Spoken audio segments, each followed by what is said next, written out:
yasa sinkonya Kumasi Asante Kotoko enra chi nation FC chire ne say penny e de penny o chi ni twa no 4-2 e wo the Baba Sports Stadium as say Kotoko progress to the round of 32 MTN FA Cup no Kotoko booking the place or training opponent and ho buy team on any be shia buy the bebro e wo fie ha na Ghana Premier League no 18 clubs or more.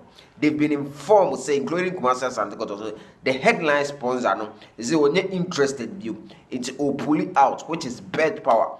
Into the Ghana Premier League is going to be sponsorless. A DNT Betpawa a pulling out of this particular deal. And once more, they brought on Super 24 TV.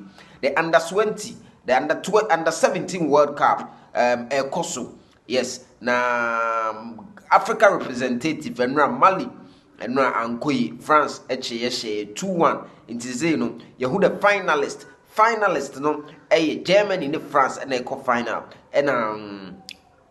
and Argentina and Mali about second and third place no first year yes and no wasem kakra ha me brought on Super 24 TV Vincent Atinga yes Vincent Atinga Eddie Nani actually back to the Ghana Premier League and no wasem kakra ha and also they brought on Super 24 TV Mukkwala Daisy they say Kumasi Asante Kotoko striker ba kwa or finding a form pa Mukkwala Daisy Mukkwala nimbo pop up e can skills mo abahe Mukkwala na de muni Mukkwala pa but this season one season na see now after match day 12 match day 13 Yewura pick middle of the season I think I'll finding the fit. Now we hope to able to also amano or then send me out to ya and also want some kakra wa ha me bro on Super 24 TV no so me pa cho on subscribe ya wada ma no wa hit the red subscribe button na wabo adoma no so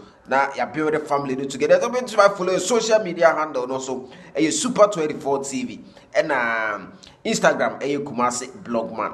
Now to the issues Betpawa for say Omon sponsor Ghana Premier League debut. A DNT Yehwe mu no Betpawa according to meeting on GF in the year NHSN. Governments no are imposing too much taxes on them. No as the sponsor of the Ghana Premier League, at least if there should be anything that they should be considerate and listing of Ghana Premier League Betpawa any other platforms no. According to Nishishaye no, enka government no was supposed to see a coin to some other betting companies, but every betting company have the right and everything to be listed. Entinina no kikabuma and high taxes. And was our side to say there are high taxes from government onto them. Entinina kahumbi and na omode ebewi and na dey be trend on social media. MTN for atoto omo data bundle mu na data bundle on atoto mu nhwehwemu so bedadi no na ekire se government no na show mu so omo ntum na say krom akra ye nye dey otumfo nyankopon amianti ase enya politics ne ye but ade bi wo ha ya MTN bundle na boys tono I think 299 no 399 no na e ma 182 gig. Say bundle no 399 over echo 400 cedis no ebe ma 90 gig pe. We eni hwe hemfa. Enye politics ne ye but too bad. Too bad. Enka. So Betpawa for I inform Ghana Premier League GF4 na GF4 no so inform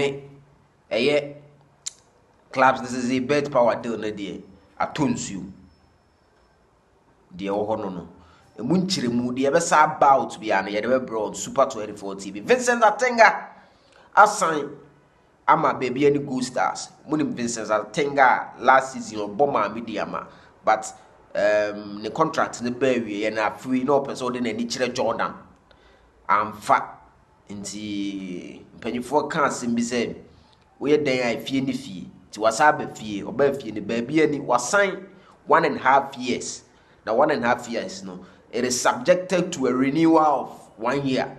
And only the deal I was signed. So Vincent back into the Ghana Premier League. You know, baby, any good stars. And only dear home. Mali and then Argentina bebo the semi-final of the under-20s, under-17 World Cup at Ekosono. Mali ne Argentina beko. Na final na Germany and France. Kumasi Asante Kotoko. I'm told say the next game against Precum Chelsea no ebeko Monday because they say Baba Yara tight Friday Belouizdad for no eba abishia Mediama or Baba Yara Sports Stadium. Na Sunday Mediama enso abon the Confederation Cup no. Then Monday na pitch and bit my ready for Baba Yara na Kotoko any Precum Chelsea abo Phyllis kakra ewo hono no for buy ya be sinkunya na ye abro on Super 24 TV. Obi a wa subscribe onto this channel bi otumfo nyankopon inshira no nya wakoma so ade emma pacho unsubscribe nso wadaroma na waboso amame na wa press adoma no because information we as me das so ni medika so